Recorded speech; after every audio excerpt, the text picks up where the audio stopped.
Between 1974 and 1986, California became the scene of a series of violent crimes that remained unsolved for decades. Investigators initially believed they were searching for several different offenders because the attacks occurred in different regions and followed evolving patterns. As a result, the unknown suspect became known by several names over the years, including the Visalia ransacker, the East Area rapist, and the original Night Stalker. Only much later would authorities determine that these crimes were connected to a single individual. The earliest known crimes linked to the offender began in the San Joaquin Valley. Investigators connected him to a minimum of 120 residential burglaries carried out across Northern California. During this period, one murder was also attributed to the same offender. The burglaries demonstrated careful planning and familiarity with residential neighborhoods, making the investigation increasingly difficult as the number of incidents continued to grow. By 1976, the pattern of crimes changed significantly. The offender's activities expanded into Sacramento County, where investigators linked him to a series of violent sexual assaults. Between 1976 and 1979, authorities connected at least 51 rapes and 2 murders to the same offender. The attack spread fear throughout communities and prompted extensive investigations by multiple law enforcement agencies. The offender's movements were not limited to Sacramento. Investigators also connected attacks to Stockton, Modesto, and Contra Costa County. Because the crimes crossed numerous jurisdictions, information was often handled by different agencies working separate investigations. At the time, investigators had not yet confirmed that these cases were connected, allowing the offender to continue operating while remaining unidentified for years. As the investigation continued, the offender's crimes extended beyond Northern California into the southern part of the state. Between 1979 and 1986, investigators linked him to at least 10 murders committed in Santa Barbara, Ventura, and Orange counties. Although the methods used in these attacks showed similarities, the crimes occurred across different jurisdictions, making it difficult for investigators to determine that they were searching for the same person. After 1986, the known attacks suddenly stopped, leaving authorities with no clear explanation for why the offender had disappeared.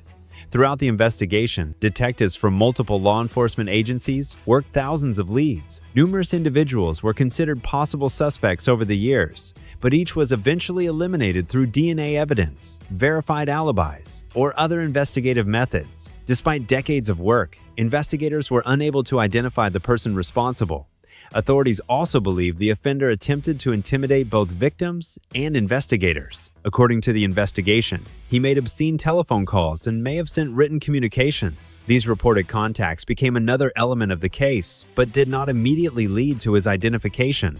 A major breakthrough finally came in 2001. Advances in DNA testing allowed investigators to compare biological evidence collected from multiple crime scenes. The results confirmed that the offender known as the East Area Rapist and the original Night Stalker was the same individual. Investigators combined the two case names into a single acronym, ERINS, officially recognizing that crimes once investigated separately were part of one long-running series. This scientific confirmation transformed the investigation and provided detectives with a unified direction after years of uncertainty, laying the foundation for the breakthrough that would eventually solve one of California's most infamous cold cases. The DNA breakthrough in 2001 fundamentally changed the direction of the investigation by confirming that the East Area Rapist and the original Night Stalker were the same offender. Investigators could combine evidence gathered over decades into a single case. The discovery also demonstrated the growing importance of DNA technology in solving long unsolved crimes. As California continued expanding its DNA database, investigators gained a more effective tool for comparing biological evidence and re-examining cold cases that had remained unresolved for years. During the 2010s, the investigation received renewed public attention when crime writer Michelle McNamara popularized the name Golden State Killer. The name quickly became widely recognized and helped focus national attention on the unsolved case. Public interest increased, and investigators continued reviewing evidence collected from the crime scenes while searching for new investigative methods that could identify the unknown offender. In 2016, the Federal Bureau of Investigation joined local law enforcement agencies in announcing a renewed nationwide effort to solve the case. Authorities offered a $50,000 reward for information leading to the identification and arrest of the Golden State Killer. Even with decades having passed since the last known crimes, investigators remain committed to finding the person responsible.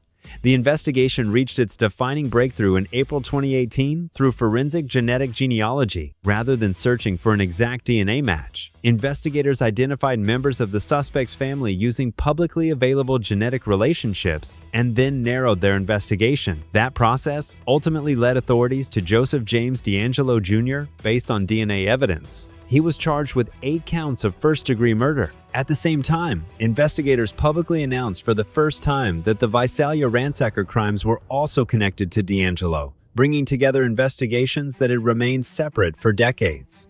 On the 24th of April, 2018, authorities arrested Joseph James DeAngelo Jr., bringing an end to one of California's longest-running criminal investigations. After decades of searching for an unidentified offender, investigators finally had a suspect whose DNA matched evidence collected from multiple crime scenes. The arrest marked the culmination of years of investigative work, advances in forensic science, and cooperation between numerous law enforcement agencies.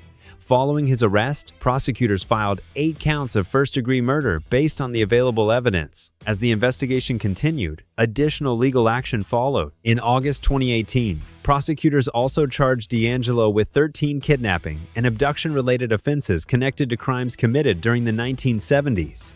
However, the legal case also reflected the limits of California law. Because of the state's statute of limitations for rape offenses committed before 2017, prosecutors were unable to file criminal rape charges for many of the assaults attributed to DeAngelo during the 1970s. Although investigators had linked him to numerous sexual assaults through DNA evidence, those specific offenses could not be prosecuted as standalone rape charges. On the 29th of June 2020, DeAngelo entered a guilty plea to multiple counts of murder and kidnapping. As part of a plea agreement that removed the possibility of the death penalty, he also admitted responsibility for numerous additional crimes, including rapes that had never resulted in formal criminal charges.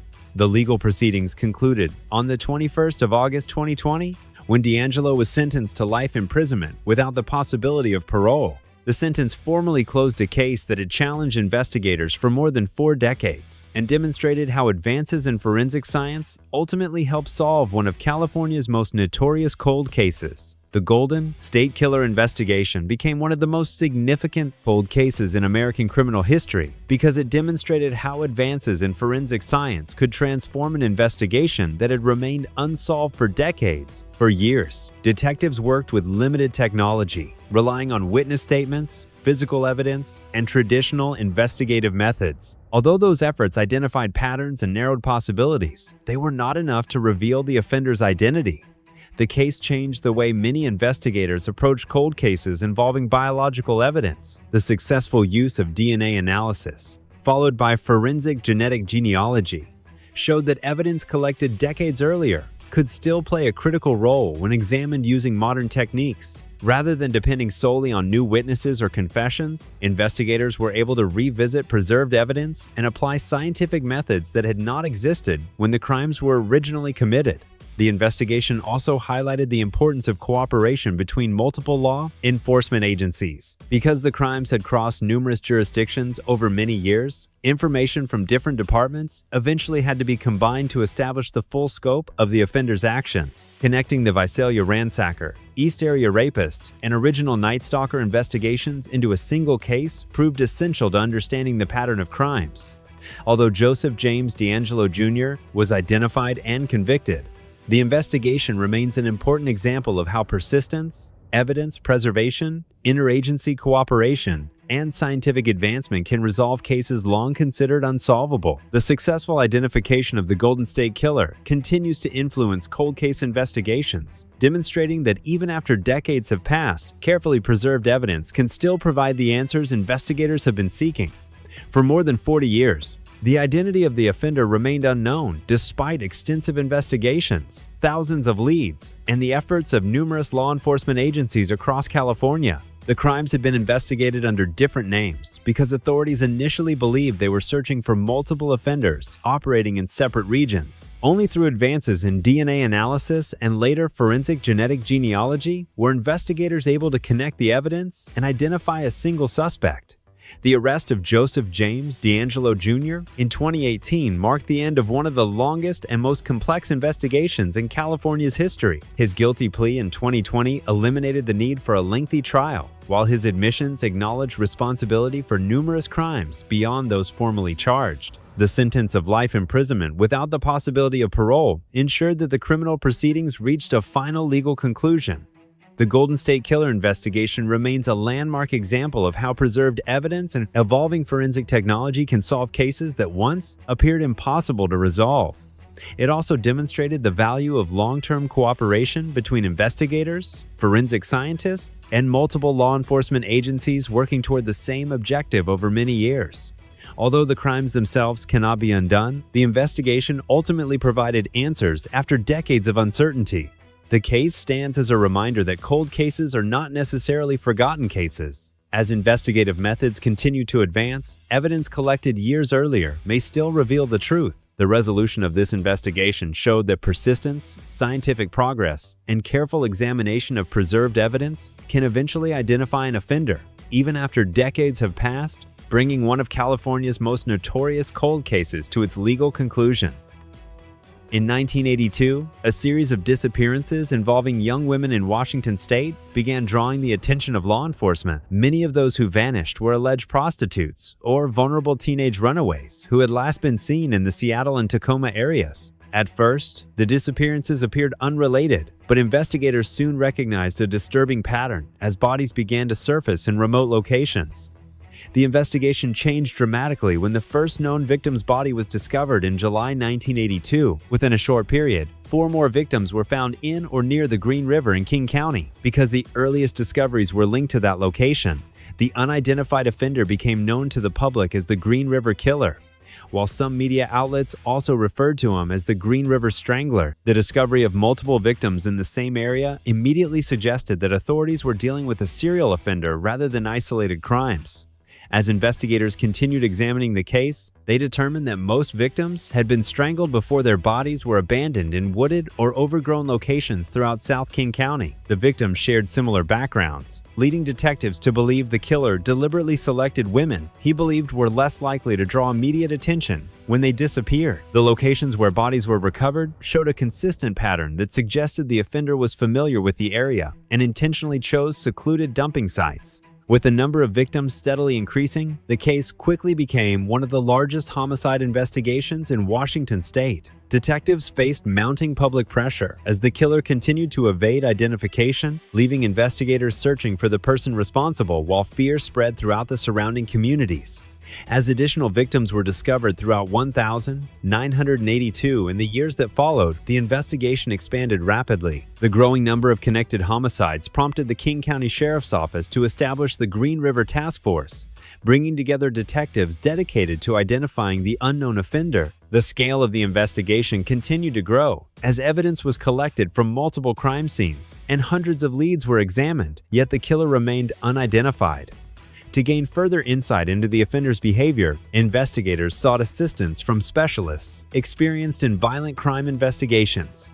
Members of the task force, including Robert D. Keppel and Dave Reichert, interviewed imprisoned serial killer Ted Bundy in 1984. Although Bundy was serving his own sentence, he offered opinions about the offender's possible behavior. Among his observations was the suggestion that the killer might return to body disposal sites after the murders. According to the investigation, this assessment later proved consistent with Gary Ridgway's own admissions. The investigation also received assistance from FBI Special Agent John E.B. Douglas, who developed a behavioral profile of the unknown suspect. Detectives combined traditional investigative work with behavioral analysis, hoping to narrow the list of possible suspects.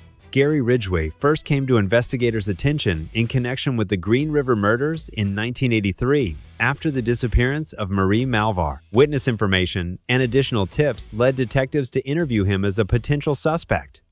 Despite the growing suspicion, investigators lacked the forensic evidence needed to connect him directly to the murders. In 1984, Ridgway underwent a polygraph examination, which he passed, allowing him to avoid arrest at that time. Although detectives continued receiving information mentioning his name, the investigation reached another dead end.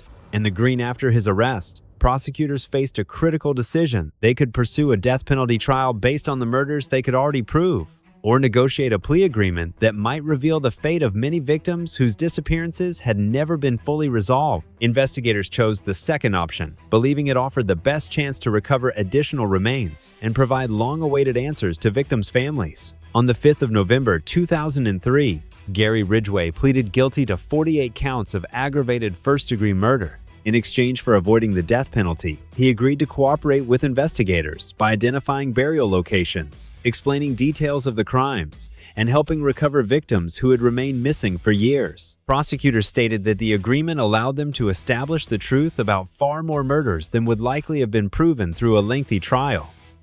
During interviews with detectives and prosecutors, Ridgway admitted that he had murdered far more women than investigators had originally confirmed. He acknowledged targeting prostitutes because he believed they were easier to approach and less likely to attract immediate attention if they disappeared. He also admitted returning to some body disposal sites after the murders. Over months of questioning, Ridgway provided investigators with information that helped explain aspects of the case that had remained unanswered for decades. His cooperation also led investigators to the remains of additional victims. In 2003, authorities recovered the remains of Pamianetta Venn, Marie Malvar, and April Buttram after Ridgway directed investigators to their locations. These discoveries provided answers that many families had waited years to receive and strengthened the historical record of the Green River investigation, confirming details that had remained unknown throughout one of America's longest-running serial murder cases. On the 18th of December, 2003, the Green River case reached another major milestone when the King County Superior Court sentenced Gary Ridgway for the murders to which he had pleaded guilty. The court imposed 48 consecutive life sentences without the possibility of parole, ensuring that he would spend the remainder of his life in prison. In addition, he received 10 years for tampering with evidence for each of the 48 victims, further reflecting the scale of the crimes and the efforts made to conceal them. The investigation, however, did not end with the sentencing. Because Ridgway had agreed to cooperate with authorities, detectives continued reviewing his statements and comparing them with evidence from unresolved missing persons cases. His confessions became an important investigative resource, helping law enforcement identify additional victims and verify details that had remained uncertain for many years. In 2005, a hiker discovered the skull of Tracy Winston, one of Ridgway's victims, in a wooded area near Highway 18 Inches, Washington. The discovery ultimately resulted in another life sentence, bringing Ridgway's total to 49 life sentences. Although he had already confessed to numerous killings, investigators continued searching for physical evidence to support each case whenever possible. Even years after the convictions, advances in forensic DNA testing allowed previously unidentified remains to be matched to missing persons connected to the Green River investigation. These identifications provided long-awaited answers to families who had spent decades without knowing what had happened to their loved ones. The continuing discoveries demonstrated that the investigation remained active, with law enforcement still working to identify victims and confirm information from Ridgway's confessions whenever reliable evidence became available. The Green River investigation remains one of the most significant cold cases ever solved in the United States. For nearly 2 decades, detectives pursued an offender who repeatedly avoided identification despite extensive investigations, witness interviews, and thousands of tips. The case demonstrated both the challenges of investigating serial crimes across many years and the importance of preserving evidence even when immediate answers are unavailable. The breakthrough came through advances in forensic science. Biological evidence collected years earlier was re-examined using improved DNA profiling techniques, ultimately providing the proof investigators needed to identify Gary Ridgway as the Green River killer. The case became a landmark example of how modern forensic technology can solve crimes that once appeared impossible to resolve, reinforcing the value of carefully preserving evidence from unsolved investigations. Ridgway's guilty plea also allowed investigators to recover additional victims and clarify details that had remained unanswered for years. Although he confessed to killing far more women than the number for which he was convicted, Law enforcement continued requiring reliable evidence before officially attributing additional murders to him. The investigation therefore remained focused on verified facts rather than unsupported claims, ensuring that each conclusion was supported by available evidence. Even after his convictions, detectives continued reviewing missing person cases and unidentified remains that might be connected to the Green River investigation. Advances in DNA testing led to the identification of additional victims years after the original crimes, providing long-awaited answers to families and strengthening the historical record of the case. Today, the Green River case stands as a lasting reminder that cold cases are not forgotten cases. Persistence, scientific advancement, and cooperation between investigators ultimately transformed decades of unanswered questions into one of the most significant cold case resolutions in American criminal history. The first confirmed victim linked to the Grim Sleeper case was 9-year-old Deborah Ronette Jackson, whose body was discovered on the 10th of August 1985 in an alley near West Gage Avenue in the Vermont Slauson area of Los Angeles, California. She had been shot 3 times in the chest with a .25 caliber firearm. One of the defining features of the investigation was that many later victims were killed in a similar manner, allowing investigators to connect the crimes over time through ballistic evidence. As investigators continued examining unsolved homicides across South Los Angeles, they identified additional victims whose deaths shared striking similarities. In August 1986, Henrietta Wright was found dead after suffering multiple gunshot wounds. Her body had been left beneath a discarded mattress in an alley, and investigators believe she may have been killed elsewhere before being transported to that location. Over the following months and years, more women were found dead in alleys, vacant lots, and other outdoor locations throughout the area. Most of the known victims were Black women living in vulnerable circumstances, including women involved in street prostitution or struggling with drug addiction. Authorities determined that the offender frequently targeted women he believed could be approached without attracting immediate attention. After gaining their trust, he shot them with the same type of .25 caliber handgun before abandoning their bodies outdoors. As the number of victims increased, detectives recognized that several of the murders were connected. The repeated use of the same caliber weapon, the similar disposal locations, and the shared victim profile pointed toward a single offender operating across South Los Angeles. However, the investigation was complicated because the region was also experiencing numerous unrelated homicides involving women during the same period. Initially, investigators believed many of these killings were part of a broader series, attributed to an unidentified offender known as the Southside Slayer. As evidence accumulated, however, detectives began to question that theory. Differences in methods, suspect descriptions, and forensic findings suggested that multiple serial offenders, not just one, were active in South Los Angeles during the 1980s. Among those unsolved cases was one distinct series connected by the repeated use of a .25 caliber firearm, a pattern that would later become central to identifying the killer, eventually known as the Grim Sleeper. By January 1986, investigators had linked 15 murders to what was then believed to be the Southside Slayer investigation. The Los Angeles Police Department and the Los Angeles County Sheriff's Department expanded their joint investigation by forming the Southside Slayer Task Force, assigning additional detectives to examine the growing number of unsolved killings. Despite the increased manpower, identifying the offender proved extremely difficult. Leads produced few results, and investigators struggled to separate crimes committed by different offenders operating within the same area. Public criticism soon followed. Community activists argued that residents of South Central Los Angeles had not been warned quickly enough that a serial killer might be targeting vulnerable women. Weekly demonstrations were organized outside LAPD headquarters, calling for greater attention to the murders and additional investigative resources. Activists also urged city officials to increase the reward offered for information that could identify the killer. As detectives continued reviewing evidence, significant differences between many of the homicide cases became impossible to ignore. Variations in the methods used to kill victims, conflicting witness descriptions, and inconsistent forensic evidence suggested that the original theory was incomplete. Rather than one serial killer being responsible for every murder, investigators concluded that several different offenders were likely operating throughout South Los Angeles during the same period. Over time, authorities confirmed that multiple serial killers had indeed committed some of the murders originally grouped together under the Southside Slayer label. This left one particular group of unsolved killings that continued to stand apart. Those cases shared several consistent characteristics, including victims who had been shot at close range with a .25 caliber firearm. Forensic firearm examinations connected these murders to the same weapon, strengthening the belief that they had been committed by one offender.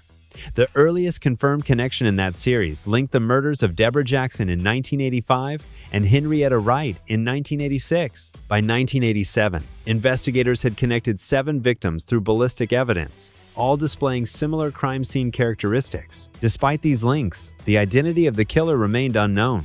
Years later, after an apparent 4-year gap between known murders, investigators and the media began referring to this unidentified offender as the Grim Sleeper. The nickname reflected the unusually long period during which no confirmed murders in the series appeared to occur before the killings resumed in the early 2000s, giving the investigation an entirely new direction. After years of investigation and extensive pretrial proceedings, Lonnie David Franklin Jr. went to trial on the 16th of February 2016. Prosecutors charged him with 10 murders, 1 count of attempted murder, and additional offenses related to rape and sexual violence. The case relied heavily on DNA evidence, ballistic findings, witness testimony, and physical evidence collected during the investigation. Together, prosecutors argued that the evidence established Franklin as the man responsible for the series of killings that had become known as the Grim Sleeper case. The trial lasted for several months as jurors heard testimony from investigators, forensic specialists, and witnesses connected to the investigation. Evidence presented in court traced the murders across more than 2 decades, beginning in the mid-1980s and continuing until 2007. Prosecutors also presented details regarding the investigation that ultimately led to Franklin's identification through familial DNA analysis and the DNA match obtained from items he had discarded before his arrest. Closing arguments began on the 2nd of May, 2016, and the jury started deliberating on May 4. After approximately a day and a half of deliberations, the jury returned its verdict on the 5th of May, 2016. Franklin was found guilty on all counts, including the murders of 9 women and 1 teenage girl, as well as the attempted murder charge. During the sentencing phase, prosecutors introduced evidence concerning 4 additional women they believe Franklin had killed. According to the available information, those cases were not included in the original trial because prosecutors determined that adding further charges could delay the proceedings. The evidence was presented during sentencing but did not result in additional convictions. On the 6th of June 2016, the jury recommended that Franklin receive the death penalty. The Los Angeles Superior Court formally sentenced him on the 10th of August 2016, imposing a sentence of death for each of the 10 murder convictions. The judgment concluded the criminal trial, bringing decades of investigation and prosecution to a legal resolution based on the charges proven in court. The victims identified in the Grim Sleeper investigation shared several common characteristics. Most were Black women living in vulnerable circumstances, including women involved in street prostitution or struggling with drug addiction. Investigators determined that nearly all of the victims were found outdoors, often in alleys or other isolated locations across South Los Angeles. The confirmed murders spanned from 1985 to 2007, although authorities believed there were likely additional unidentified victims whose cases had not been conclusively linked through available evidence. During the investigation, prosecutors stated that Franklin's first suspected victim was Sharon Alicia Dismuke, who was killed in 1984, while Deborah Ronette Jackson became the first confirmed victim connected through forensic evidence. The final confirmed murder was Janisha Lavette Peters, whose death in 2007 helped revive the investigation through DNA analysis. Authorities also continued examining several missing persons cases and unsolved homicides that they believed might be connected, but not all resulted in formal criminal charges. Following his conviction and sentencing, Franklin remained incarcerated, while investigators continued reviewing evidence from unsolved cases. Although additional information was examined after the trial, the legal case concluded with the convictions already secured in court. On the 28th of March 2020, prison staff found Lonnie David Franklin Jr. dead inside his cell at San Quentin State Prison in California. Officials reported no signs of trauma, and the cause of death was never publicly released. His death ended any possibility of future criminal trials involving him. Even after his death, The Grim Sleeper investigation continued to influence cold case work. Detectives kept reviewing evidence, unidentified victims, and unsolved disappearances that might have been connected to the case. While many questions were answered through DNA technology, arrests, and courtroom proceedings, investigators acknowledged that the full number of Franklin's victims may never be known with certainty. The case remains one of the most significant serial murder investigations in Los Angeles history, demonstrating how advances in forensic science eventually solved crimes that had remained unsolved for decades. Michelle Marie Martinko was born on the 6th of October 1961 in Cedar Rapids, Iowa. On the evening of the 19th of December 1979, the 18-year-old Kennedy High School senior attended a choir banquet at the Sheraton Inn in Cedar Rapids. After the event, she planned to stop at Westdale Mall, where she worked, to complete the purchase of a winter coat that had been placed on layaway. She invited two friends to go with her, but both ultimately declined, leaving her to visit the mall alone. Witnesses later reported seeing Michelle speaking with friends and employees inside the mall before she was last seen shortly before 9 p.m. near a jewelry store. When she failed to return home that night, her family became concerned. Around 2 a.m. on December 20, her father reported her missing and began searching for her, while police also started looking throughout Cedar Rapids. At approximately 4 a.m., officers located the Martinko family's 1972 Buick Electra in the northeast section of the Westdale Mall parking lot near J.C. Penney.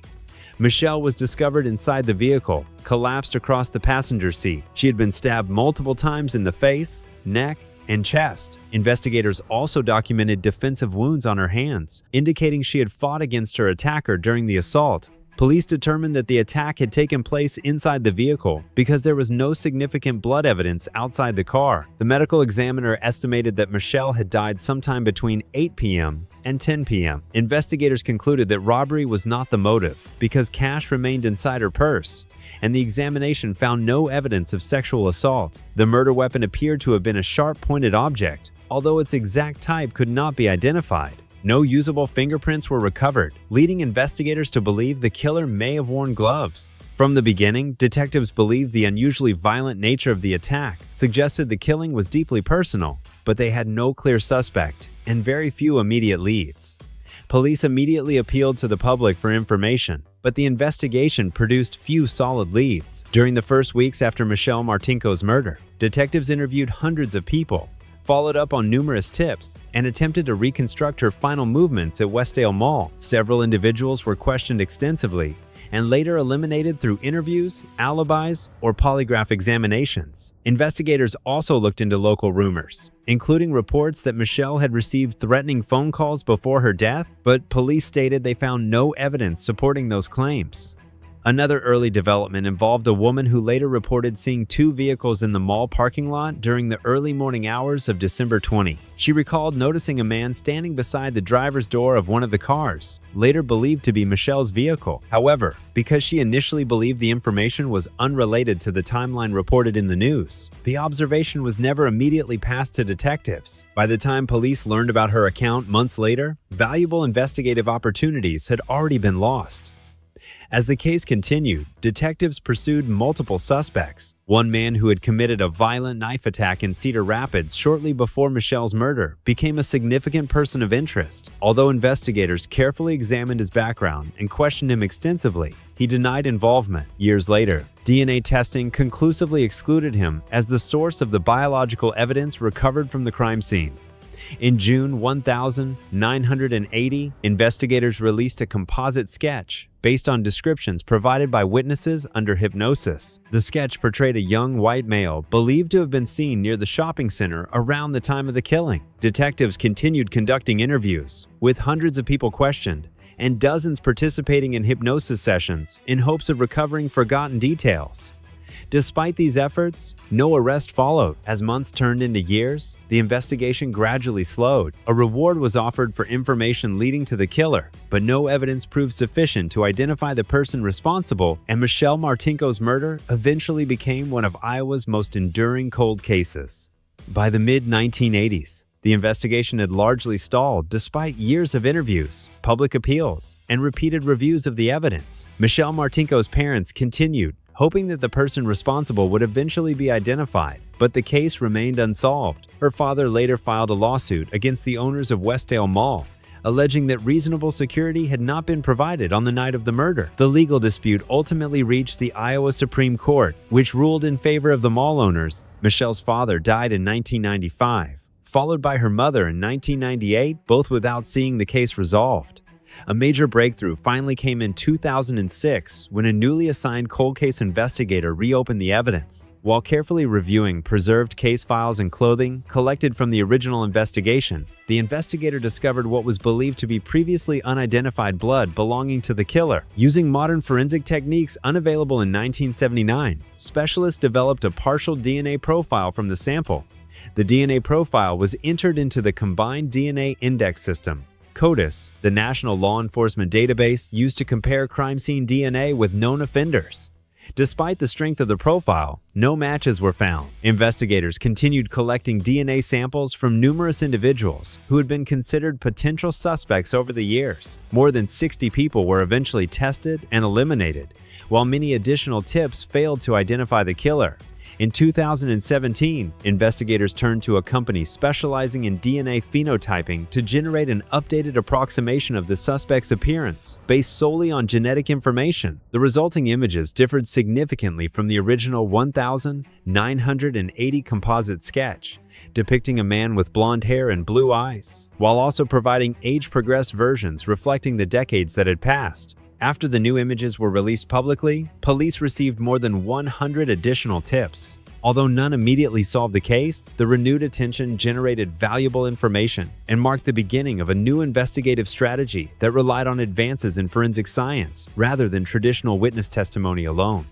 In 2018, investigators adopted a different approach by using forensic genetic genealogy. The DNA data developed from the unidentified blood sample was uploaded to GEDmatch, a public genealogy database that had previously helped investigators solve other long unsolved cases. Rather than searching for an exact match, the analysis identified a distant biological relative of the unknown suspect. Genealogists then began constructing an extensive family tree, tracing multiple generations to determine which branch could have produced the person responsible for Michelle Martinko's murder. As detectives systematically eliminated entire branches of the family through additional DNA testing, the investigation narrowed to 3 brothers from Manchester, Iowa. Investigators placed the brothers under surveillance while seeking an opportunity to obtain a DNA sample without alerting them to the investigation. On the 29th of October 2018, detectives observed Jerry Lynn Burns using a plastic straw while drinking soft drinks. After he discarded the straw, investigators legally recovered it and submitted it for forensic testing. Laboratory analysis revealed that the DNA obtained from the straw matched the unidentified blood recovered from Michelle Martinko's clothing. The remaining 2 brothers were eliminated through DNA comparisons, leaving Burns as the only individual whose genetic profile matched the crime scene evidence. On the 19th of December 2018, exactly 39 years after Michelle's murder, investigators traveled to Burns' business in Manchester, Iowa, to question him. During the interview, Burns denied knowing Michelle and stated that he had not been present when she died. He declined to voluntarily provide a DNA sample, prompting investigators to obtain one through a search warrant. He was also unable to explain why his DNA matched the biological evidence recovered from the victim's clothing. According to investigators, Burns displayed very little emotion throughout the interview after laboratory testing confirmed the warrant-obtained sample matched the crime scene evidence. Authorities arrested Jerry Lynn Burns and charged him with first-degree murder, ending nearly 4 decades of uncertainty in one of Iowa's longest-running cold case investigations. Following his arrest, Jerry Lynn Burns entered a plea of not guilty to the charge of first-degree murder. The trial was originally scheduled for October 2019, but was postponed after the defense requested additional time to gather evidence and interview witnesses. The defense also argued that extensive publicity surrounding the case over nearly 4 decades made it difficult to seat an impartial jury in Lynn County. The request was not opposed by prosecutors, and the trial was moved to Scott County, where jury selection began in February 2020. Before the trial, Burns' attorneys challenged the way investigators had obtained his DNA from the discarded plastic straw, arguing that police should have secured a search warrant before collecting it. The court rejected that argument, ruling that discarded property did not carry a reasonable expectation of privacy. The defense also sought to exclude evidence from Burns's internet browsing history, but the judge ruled that the material would not be presented to the jury because it was too far removed in time from the 1979 murder. The murder trial began on the 12th of February 2020. Prosecutors relied heavily on DNA evidence, emphasizing that the blood recovered from Michelle Martinko's clothing matched Jerry Burns' genetic profile. Retired investigators and the medical examiner who had participated in the original investigation testified about the crime scene, the autopsy, and the decades-long effort to identify the killer. Jurors also watched recordings of Burns' police interview, during which he denied being at the scene and could not explain why his DNA was connected to the evidence. The defense argued that biological evidence may have been mishandled over the years and suggested the possibility of secondary DNA transfer.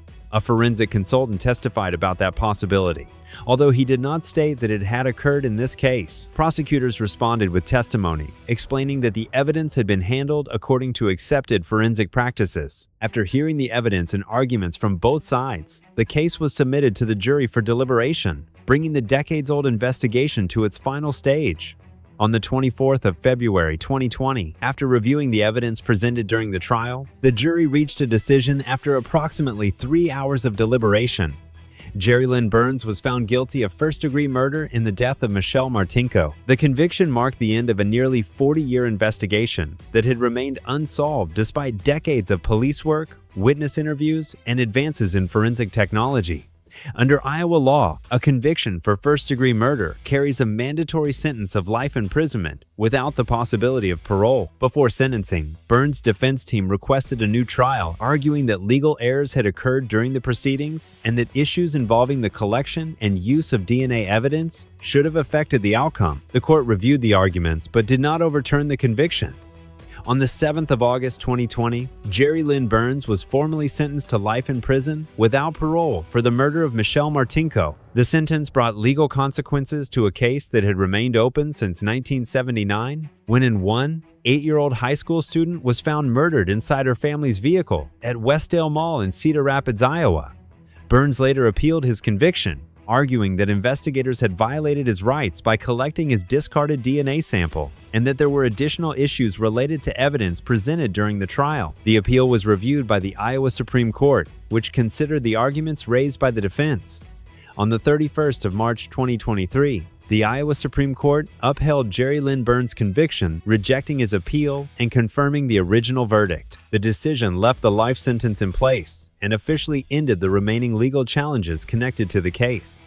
After nearly 4 decades of unanswered questions, the investigation into Michelle Martinko's murder was resolved through a combination of preserved evidence, modern DNA analysis, and forensic genetic genealogy. The case became an example of how advances in science can help investigators identify suspects in crimes that once appeared impossible to solve. For Michelle's family and investigators, the conviction provided a conclusion to a mystery that had lasted for generations. Carla Jan Walker was born on the 31st of January 1957 in Fort Worth, Texas. She was 17 years old when she became the victim of one of the most disturbing unsolved murder cases in the history of Fort Worth. On the evening of the 17th of February 1974, Carla Walker attended a dance at Western Hills High School. After the event, she went with her boyfriend, Rodney McCoy, to the parking lot of Brunswick Riglia Bowl in Fort Worth. The two teenagers were sitting inside McCoy's car when an unknown man suddenly approached them. Without warning, the attacker opened the car door and began assaulting them. During the attack, the suspect dropped the magazine from his firearm inside the vehicle. Rodney McCoy was struck with the weapon and knocked unconscious. His final memory before losing consciousness was seeing Carla being pulled away from the vehicle while she screamed for help. When McCoy regained consciousness, Carla was gone. He immediately went to Carla's home and informed her parents that she had been taken. Police were contacted, and officers began searching the parking lot and surrounding area where the kidnapping occurred. Investigators recovered Carla's purse and the magazine from the suspect's gun, which became important pieces of evidence in the investigation. At that time, investigators had very limited information about the attacker. McCoy described the suspect as a white male, approximately 5 feet 10 inches tall. The disappearance quickly became a major investigation in Fort Worth as police searched for answers about what happened to the missing teenager. 3 days later, on the 20th of February 1974, investigators made a tragic discovery. Carla Walker's body was found inside a culvert near Lake Benbrook, approximately 30 minutes south of Fort Worth. The discovery changed the case from a kidnapping investigation into a homicide investigation. Authorities began collecting evidence from the crime scene, hoping to identify the person responsible for Carla's death. After Carla Walker's body was discovered on the 20th of February 1974, investigators began a detailed examination of the crime scene and the evidence connected to her death.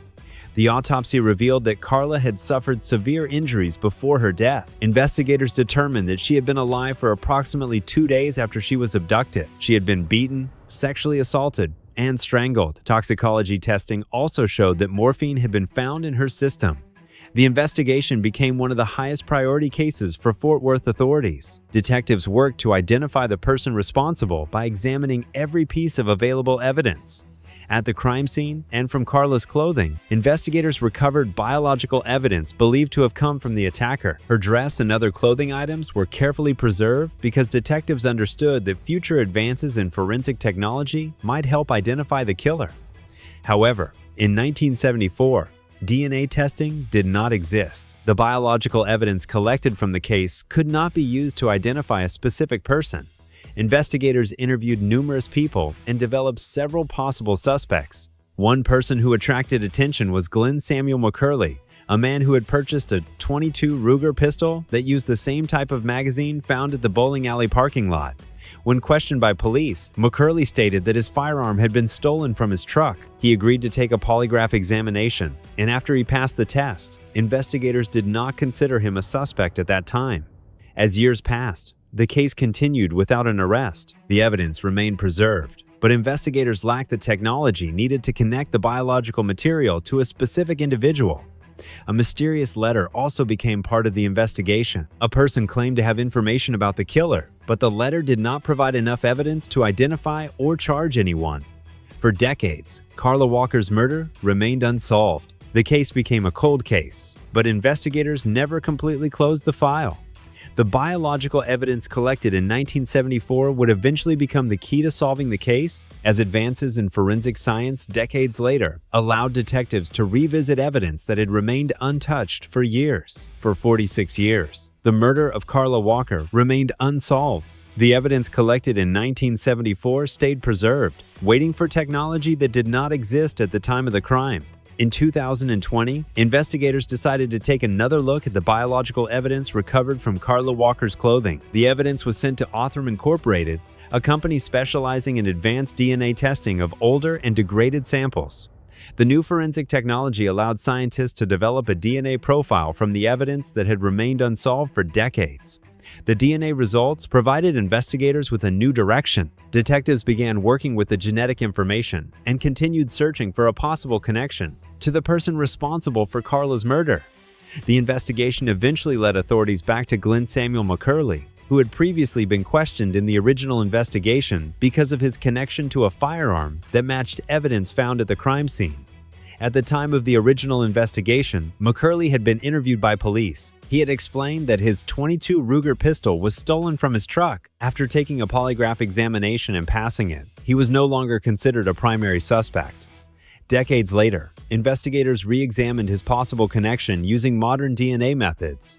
In 2020, detectives collected DNA evidence connected to McCurley from discarded material outside his home. The sample was tested and compared with the DNA profile developed from evidence recovered from Carla Walker's clothing. The results showed a match between McCurley's DNA and the biological evidence connected to the crime scene. Investigators then interviewed McCurley again. He agreed to provide a cheek swab, and further testing confirmed the DNA connection. After nearly half a century, authorities finally had the evidence needed to identify a suspect in Carla Walker's murder. On the 21st of December 2020, Glenn Samuel McCurley was arrested and charged in connection with the 1,974 killing of 17-year-old Carla Walker. The arrest marked a major breakthrough in one of Texas's longest-running cold cases. A case that had remained unanswered for 46 years was now moving toward a courtroom where prosecutors would present the evidence gathered over decades. After Glenn Samuel McCurley was arrested in 2020, the case moved into the legal process. Prosecutors prepared to present decades of evidence that connected McCurley to the murder of Carla Walker.